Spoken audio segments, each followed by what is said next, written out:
Well, good afternoon, everyone.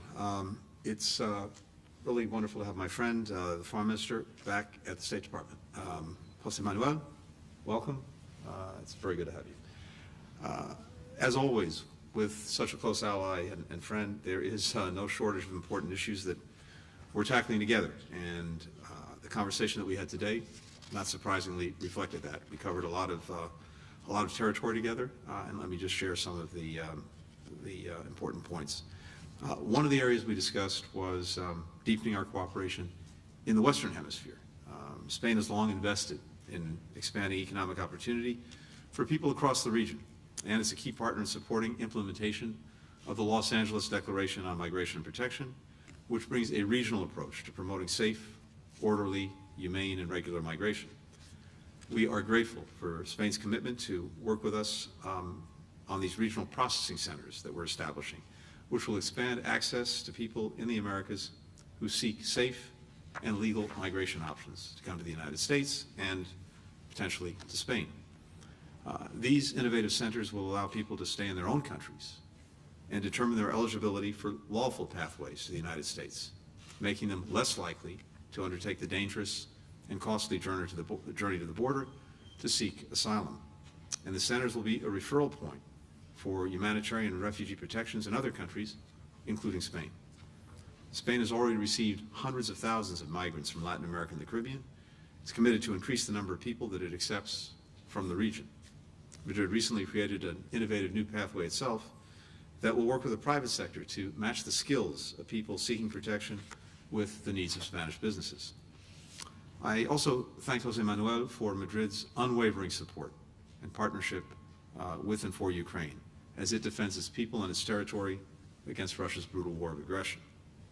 Spain's assistance has come in all forms: robust military aid, including the recent provision of Leopard 2 tanks, air defense systems, ammunition, humanitarian aid, including ambulances specially equipped to tend to the needs of women and girls, and, of course, the generosity of the Spanish people, who have now welcomed more than 173,000 displaced Ukrainians into their communities. Spain has made clear that marshaling ongoing support for Ukraine and for the principles at the heart of the United Nations Charter, including respect for a nation's sovereignty, territorial independence, will be a central focus of its upcoming presidency of the Council of the European Union.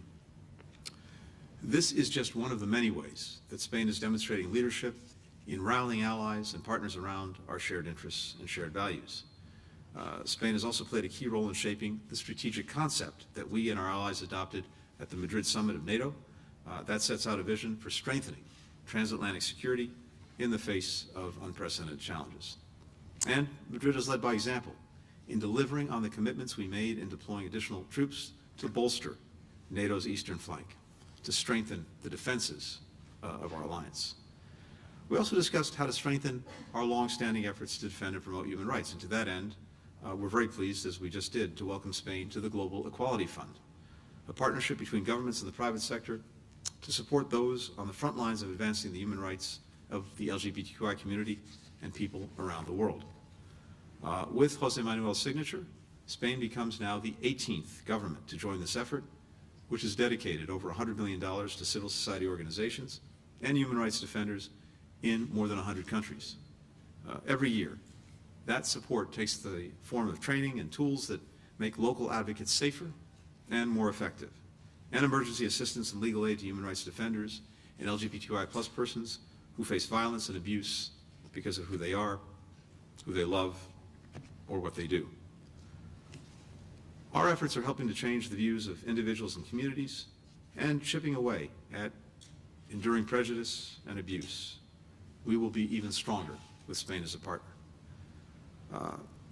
We also touched upon a number of other important issues of mutual concern, including shared concern about the situation in the Sahel and the work we can do there together to help stabilize countries that are in very difficult situations. We engaged on a number of issues relating to Spain's upcoming presidency of the European Union. And, of course, we discussed how we can build on our cooperation across all of these priorities and many others when President Biden hosts President Sanchez at the White House later this week. This includes accelerating our joint efforts to cut carbon emissions and increase energy security, expanding inclusive economic opportunities, fostering entrepreneurship, and deepening our educational exchanges and scientific collaboration, something we spent some time discussing today, all priorities that will benefit the people of our nations and people around the world. With that, José Manuel, the floor is yours. Quiero en primer lugar agradecer a Tony Blinken su hospitalidad y su cercanía en este viaje a Washington.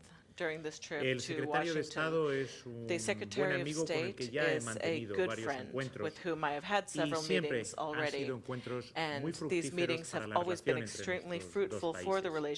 España y Estados Unidos compartimos valores e intereses como la lucha contra el cambio climático, la preservación del medio ambiente, la defensa de la democracia y de los derechos humanos. Y en la esfera internacional defendemos un orden internacional basado en reglas y participamos conjuntamente para ello en las Naciones Unidas, en la OTAN, en el G20, que son organizaciones en las que compartimos la defensa de los valores que nos son comunes. Son las bases sobre las que se asienta nuestra relación y sobre las que queremos seguir construyendo nuestros vínculos en el futuro. El pasado mes de mayo firmamos la Declaración de Madrid, la primera declaración hispano-norteamericana en 2 décadas a través de la cual se ha reforzado aún más nuestra relación bilateral en muchos ámbitos. Y un año después, el excelente estado de la relación bilateral se manifiesta con la reunión que acabamos de mantener y la que tendrá el presidente del gobierno con el presidente Biden este viernes. Esta relación bilateral se asienta en múltiples vínculos. Nuestras empresas, que tienen una presencia sustancial en ambos países, nuestras universidades, que colaboran de manera muy estrecha, y también nos une la fortaleza de nuestras lenguas respectivas. Hoy hemos tratado muchos de estos ámbitos de colaboración. Nuestra cooperación en defensa, el acuerdo en materia migratoria por el que España y Estados Unidos trabajaremos juntos para impulsar una migración segura, humana, ordenada, regular, proveniente de países de América Latina. Hemos abordado las arenas de Palomares y también la renovación del acuerdo de cooperación científica para seguir impulsando el trabajo con la NASA, muy en particular el programa Artemis. Acabamos de firmar un acuerdo para trabajar juntos ahora en un aspecto más, la protección de los derechos humanos de las personas LGBTQI a través del Foro Mundial para la Igualdad. Hemos hablado evidentemente hoy también, lo venimos haciendo desgraciadamente desde hace demasiados meses, de la injusta e ilegal guerra en Ucrania, de la próxima presidencia del Consejo de la Unión Europea por parte de España y de los vínculos transatlánticos que nos unen a Europa y a los Estados Unidos. Sobre la situación en Ucrania he reiterado al secretario de Estado Blinken el compromiso incondicional y tanto tiempo como sea necesario de España con ese país. El apoyo a Ucrania en su defensa frente a la violación de su integridad territorial y de su soberanía se mantendrá hasta que vuelva la paz a las fronteras de Ucrania y Ucrania recupere su soberanía íntegra. También hemos abordado cómo el Sahel cobra cada vez más importancia geoestratégica en África. Estamos de acuerdo en impulsar juntos la atención de la OTAN a las amenazas que provienen también del flanco sur y seguiremos trabajando para reforzar la estabilidad y el desarrollo en el Sahel y coordinar nuestras misiones de cooperación a través de la ECID y de la estadounidense USAID. La unidad transatlántica es clave, siempre es clave, pero es más clave en estos momentos tan complejos en el mundo. La unidad entre europeos, pero también la unidad transatlántica con el aliado natural de Europa, los Estados Unidos, es fundamental. En materia energética, en el ámbito sanitario, en la seguridad alimentaria, en todos ellos la colaboración con los Estados Unidos resulta fundamental. Hemos hablado también de la próxima cumbre Unión Europea CELAC durante la presidencia española y como será una de nuestras prioridades, porque queremos que el Atlántico en toda su extensión se estreche, que los lazos entre ambas orillas generen estabilidad y crecimiento. En resumen, quiero agradecer una vez más tu hospitalidad, Tony. Seguiremos trabajando sobre las bases en las que se asienta nuestra relación de amistad y cooperación, y por eso esta semana culminará con el encuentro entre el presidente Biden y el presidente Sánchez en una prueba más de la excelente relación que une a nuestros dos países. We'll take 4 questions. First, Andrea Mitchell from NBC News.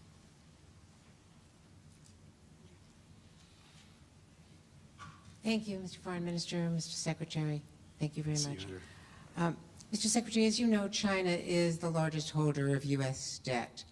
With the gridlock now in Washington, are you concerned that China and Russia will try to take advantage of the economic chaos that could ensue here and the gridlock right now, and that would damage the credibility of American democracy and economic power around the world? And I'd also like to ask you what your message is to U.S. companies working in China that are being raided by the police under their new law, their counter-espionage law, that accuses them of espionage for sharing data with the United States. What do you recommend that American companies do? Is there anything the U.S. can do to protect them? And, Mr. Foreign Minister, your Prime Minister was recently in Beijing. China's foreign minister is now on tour in Europe and has threatened reprisals against the EU if sanctions that Chinese companies that have supported Russia's war machine. Should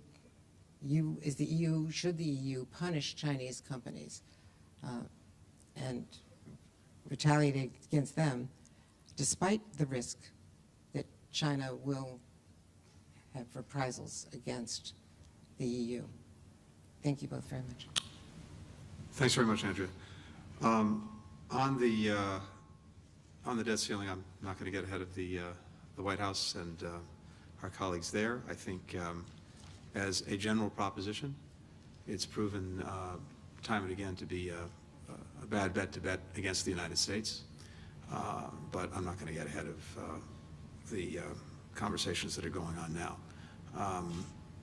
With regard to the treatment of some of our companies and other companies in China, I've seen these reports, and we obviously have concerns. I mean, one of our general concerns, and it's a concern shared by many allies and partners, is the way some of our enterprises are treated in China, certainly treated in a way that's not reciprocal to the way that many Chinese enterprises are treated, businesses are treated around the world. So that's one of the challenges that I think a number of countries have. It's something that we talk to the Chinese about. To the extent, of course, that China wants to have a positive business environment that attracts foreign investment, that attracts foreign businesses, the actions that it takes with regard to those businesses will have a big impact. China es un país que por su peso demográfico, por su capacidad militar, por su peso económico, es muy importante para retos y desafíos globales como pueden ser el cambio climático o como puede ser el utilizar la influencia que tiene sobre Rusia y sobre Vladimir Putin para conseguir que la paz regrese lo antes posible a Ucrania, porque la guerra en Ucrania es una guerra en Europa, pero no es una guerra europea, es una guerra contra los principios de la Carta de Naciones Unidas, donde China es miembro permanente del Consejo de Seguridad de Naciones Unidas, y es con ese espíritu con el que nos relacionamos con China. Evidentemente, lo que queremos con todos los países del mundo es una igualdad en las condiciones en las que recibimos a las empresas de cualquier país del mundo, en el que nuestras empresas pueden acudir a esos países. Europa, todos los países de Europa somos sociedades abiertas, que creemos en el libre comercio y que creemos en la relación con todos los países del planeta. Y lo que sí siempre solicitamos son una igualdad de condiciones para las empresas que recibimos y la implantación de nuestras empresas en todos los países. Rivas from EFE. Muchas gracias. Hola. Hola, hola. Hola. Muchas gracias. Le quisiera preguntar al señor ministro sobre el acuerdo migratorio con Estados Unidos, si nos podría aclarar cuántos migrantes acogerá España, en qué plazos y sobre todo bajo qué estatus migratorio estarían estos migrantes en España. Y también aprovechar, ¿se han cerrado algún tipo de acuerdo para el traslado a Estados Unidos de los terrenos de Palomares? ¿Cuándo sería ese traslado? And for Mr. Secretary, same topics. Are you planning to expand the migration agreement with Spain to other European countries? And there is any U.S. commitment to keep the contaminated lands from the nuclear accident of Palomares? Thank you.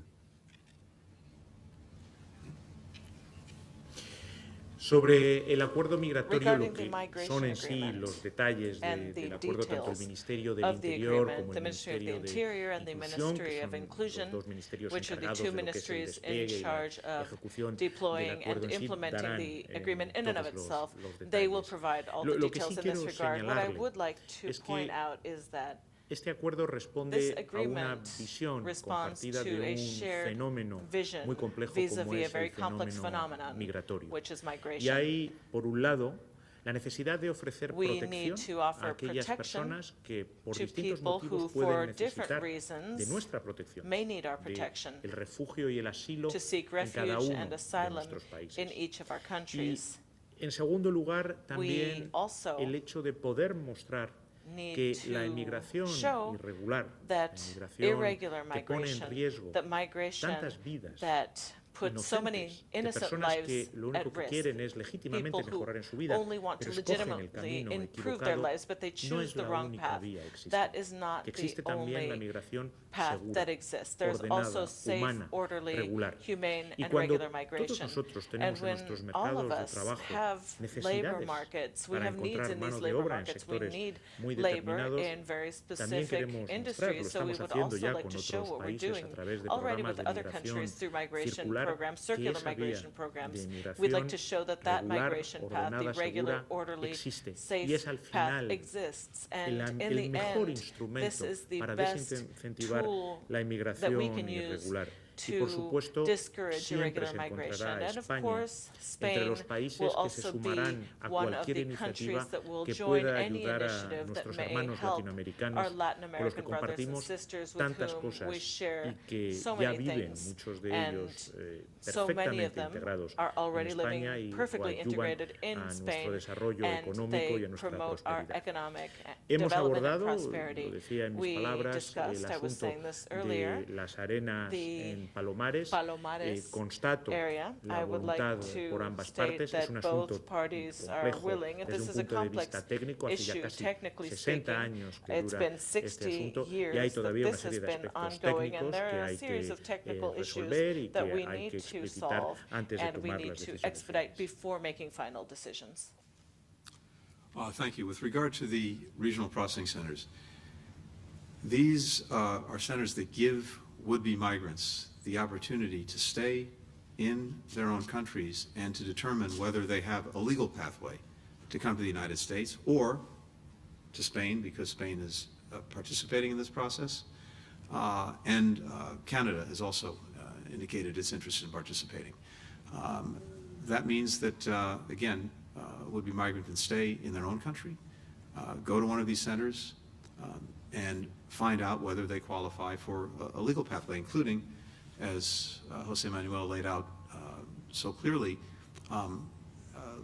a worker or labor-related pathway, so that they can perhaps fill a gap that exists in a given country when it comes to its labor market. So we are very pleased and appreciative that Spain is participating, as I mentioned, Canada is participating as well. Conceivably, other countries could. Needless to say, in the case of Spain, there's a particular logic because, one, the needs of the labor markets in Spain, two, the shared language makes it particularly interesting and attractive. With regard to Palomares, just as the Minister said, first, we recognize the importance of this issue. And as he said, it goes back many years. We conducted remediation after the 1966 accident at Palomares. We now anticipate that negotiations related to further cleanup efforts will restart soon, and we very much look forward to working with our Spanish partners on this. We'll next go to Tracy Wilkinson from the Los Angeles Times. Hi, thank you. For Secretary Blinken, please, Spain and like many countries in Southern Europe, those especially who have ties with the so-called Global South, have been more reluctant to join in the Ukraine mission. So you've listed a couple of steps here today, and I just wondered if you're satisfied, if you'd like to see more coming from Spain and countries like it. Y para el ministro Álvarez, in English, if you don't mind, following on my colleagues' questions on immigration, you talked about the misión compartida, the shared mission. Is it difficult for Spain to continue to receive more immigrants and refugees, given you mentioned the many who have come from Ukraine, already several thousand from Venezuela and Cuba, and not to mention Northern Africa. So I just wonder how politically that goes over. And then second question on that issue and last question. The United States talks about the root causes of immigration a lot, and one of those root causes is just dire poverty. Some of that poverty is exacerbated by sanctions that the United States maintains on Cuba and to a lesser extent Venezuela. And I wonder if you would think it a good idea for the United States to ease up on some of those sanctions. Thank you. Happy to start. Tracy, thanks very much. I have to tell you, I don't share the premise of the question. Spain has been unwavering in its support for Ukraine's sovereignty and territorial integrity. It's made that crystal clear not only through what it says, but through what it does. I mentioned earlier the very strong support when it comes to making sure that Ukraine has what it needs to defend itself against Russian aggression and to retake territory that's been seized from it by Russia, including the provision of very important weapon systems through the process that we put in place, the coordinated effort that Secretary Austin has been leading. You've seen strong support for EU sanctions on Russia to continue to exert pressure on Russia for the aggression. The humanitarian support has been remarkably strong, both in what it's provided to Ukraine and also in the generosity of the Spanish people in taking in more than 175,000 Ukrainian refugees. So we have seen from day one extraordinary solidarity and a strong sense of common purpose and common action when it comes to supporting and defending Ukraine. The other aspect of this that's so important is this. Even as we together and with many other countries are working to defend Ukraine, to help Ukraine defend itself and to deal with the Russian aggression, we are relentlessly focused on the many issues that are affecting people all around the world. You've mentioned the Global South. If you look at the agenda that we just had at the recent G7 meeting of foreign ministers heading toward the leaders meeting coming up, I'd say 2/3 of that was on the issues that are most concerned to people around the world, and including in the Global South, whether it's climate, whether it's energy, whether it's food security, whether it's global health, whether it's finding ways to advance inclusive economic growth, whether it's meeting the development goals that the international community has set for itself. Part of the challenge, of course, is that the very aggression by Russia against Ukraine has actually exacerbated some of these problems, and we've made that crystal clear. We are the solution to the problems, not the cause of the problem. And I think that's been clear in the focus that we brought, including, for example, making sure that the Black Sea Grain Initiative is extended. You have a situation now where Russia continues to try to use food as a weapon in its war against Ukraine. And Spain, the United States,